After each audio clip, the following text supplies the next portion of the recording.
be teaching you guys something called success criteria. We're going to use my rubric and my example to come up with success criteria. What do I mean by success? Who can give me a good working definition of success? Mr. Porter, wake up, rise and shine. Mr. Porter, rise and shine. Who can give me a good working definition of success? Miss Rouse. What does success mean? Like making money, like helping people. Making money, helping people. Good, good, good. Those are success. All right, what about success? Davis, what have you got? An accomplishment. An accomplishment, good. So when it comes to a project, how do you know you were successful at the project? Who can answer that for me? Mr. Porter. Mr. Porter, how do you know you were successful at a project for school?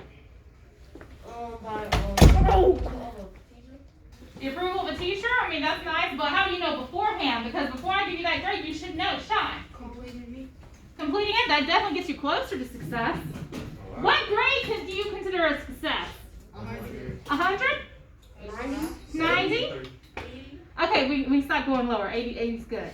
All right, good job. So I'm going to tell you guys how to get there by using my example. You guys know I always do the assignment before I make you do it. And my rubric to kind of figure out what you need to get a 100 on your presentation. So mine is Ella Baker. I pulled someone out of here just like you guys will. In fact, who's got their mask on nice for me? Who's got their nose and mouth covered? Miss Sean, you think you can hand these out? Now, okay, y'all pick one. Pick one. Miss Sean, you let them pick what they want, okay, baby? Pick one Valentine. There are 3 different types in there. One is a sketch metallic, one is a gel clean, and one you make a little paper football out of. You pick what you want. Miss Shaw, keep your nose and mouth covered while you're going around. Thank you, baby. All right, guys. So I picked out Ella Baker. Does anybody know who Ella Baker was? Mr. Porter, who's Ella Baker? All right, does anybody else know who Ella Baker was? Mr. Davis, who was Ella Baker? I might got the names. Nah, yeah, I think I got the names mixed up. Okay, well, I didn't know who Ella Baker was before I pulled her name out of that hat either. And that's okay. You guys will pull some people you don't know. So Ella Baker is inherently one of the most important American leaders of the 20th century. I didn't know who that was. Who can tell me what the 20th century is? What year is that? What year did that end? When did the 20th century end, Mr. Davis? 1999.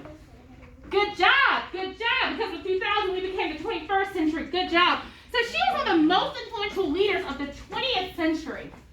She was an activist for 5 whole decades of that century. So that's about half of it. She worked as an activist for 50 years. Y'all, I'm going to tell you now, I'm not going to be teaching for 50 years. All right. So this is my second slide. My first slide was my title slide. My second slide is, who is Ella Baker? She was born in 1903. She was a human rights and civil rights activist for 5 decades. She mentored such activists as Diana Nash, Stokely Carmichael, Rosa Parks, and Bob Moses. You might know some of those names. So was she a singer? She was a mentor and an activist. What is an activist? What is she doing there? She's speaking. Oh, no. She's speaking. That's what the mic looks like then. Porter, what's an activist? Somebody who have this something important. Nice. Very good. That's what an activist is. Good job, Porter. All right, Miss Little, what was your question? Oh, I got it. All right. So, guys, she was the national director of YMCA, or the Young Negroes Cooperative League. She was also a mentor and founder of SNCC. She was a Harlem writer, thinker, and movement maker. We've been talking about the Harlem Renaissance. Who was another writer from the Harlem Renaissance that somebody can tell me about real quick? Please. Mr. Davis. Langston Hughes. Langston Hughes, very good. So, she was a writer and thinker and someone who made movements in Harlem Renaissance. All right, that's my second slide. So we already have 2 parts of my success criteria. What are they? What do you guys need to get a 100 on this so far? Raise your hand. Don't call out. Miss Rouse, what is one thing we know we need to get a 100 on this so far? What they did. What did they do? Very good. So in about that includes what they did. Oh, I know. All right, what else do we need so far? Now, we're not very far into my slideshow yet, but we do have a couple of pieces that we can add to the success criteria. Mr. Porter. What they are? So who they were, yeah. What they did, who they were. Dates of birth, right? Important dates is always good.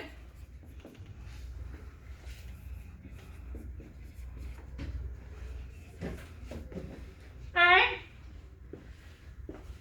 So now we're going to look at her organization. She was a part of organizations. Guys, people who change the world rarely ever do that by themselves. They always got help. They always have an organization. So she was a founding member of SNCC, with the godmother of SNCC, and it's called the Student Nonviolent Coordination Committee. Does anybody know anything that they did? No. Porter. They had started like the essence. Those the lady, she had started a foundation, not a foundation, but a community like to help kids to be nonviolent. So it was kids, it was students. Good job, and they were nonviolent. So guys, this was back during the Civil Rights Movement. They hold sit-ins, they registered voters, and they did all of this non-violently. They marched on Bloody Sunday. So you guys might be familiar with some of their stuff. She also worked with the YMCL, or the Young Negroes Cooperative League. Now, I need my gamers to pay attention. What's a co-op? What is a co-op? What does co-op mean today? Mr. Davis. More than one person. More than one person working together, right? Now, when you have a co-op in a game, do you guys work towards the same objective? Are you trying to achieve the same thing? Yeah, sometimes. Sometimes. Sometimes they just be going by themselves. But the goal is to work together. So this was a cooperative economy. This was a system of linked economies where the community worked together, they traded, they sold, they bought within their own community. We talked about different kinds of economy in social studies. What's an economy, Ms. Shine? What's an economy? A place where a bunch of people like it's like a city, like it's like a whole environment of people. So a whole bunch of people, like a city, can have an economy. What is an example of a type of economy? Let's see, who can give me an example of a type of economy? Who can give me Mr. Porter? You said an example? Yeah, give me an example of an economy. Dollar General. Dollar General definitely interacts with the U.S. economy, right? Good job. So that's a person who is a partner in our economy. So what she did was she focused, remember guys, this is civil rights, this is the 60s. She focused within black communities on making independent or interdependent co-ops, economies that work within the community and with other communities. She held grassroots conferences and workshops, all through this cooperative league that she was the national director of. Now, so we know we want to have information about their what? Their organizations, who they work with, right? Mm-hmm. So number 3, who did they work with?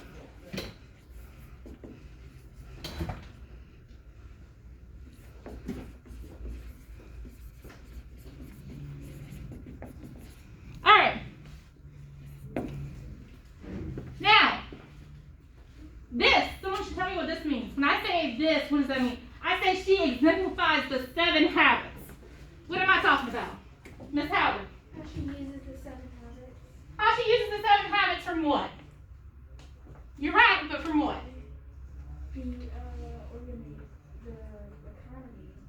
She uses 7 habits of what? How to say it? For her like her committee and group. All right, so when she was organizing her committee and her economy, she used the 7 habits. The first habit I got here is she was proactive. You guys have seen that before, right? That word proactive? All the time. All right, Ms. Shine, all the time. Tell me what proactive means. I say Ella Baker was proactive. Proactive means to like do good things and Do good things. yeah, do good. All right, who wants to give me a good working definition of proactive? We hear it all the time. We're constantly telling you guys be proactive. Davis. When she recognized that she had a problem and then she had used everything that she had at the time to work her way up and fix the problem. Very good. Guys, we can't control the problems we face. We can only control how we react to them. So my evidence here is she demonstrated that she was proactive because she recognized she could not control her situation, only how she responded. By taking charge of herself and responsibility for her actions, she was able to organize and lead others. By organizing and leading others, she was able to change the world. Now I got one other one here. She synergized. I love that word. She synergized. So this is habit 6 from the 7th habit. She synergized. Mr. Davis. She had worked with other people to have to achieve a goal. That's a hard one. Everybody give Mr. Davis a round of applause. Round y'all like this. Come on. Thank you.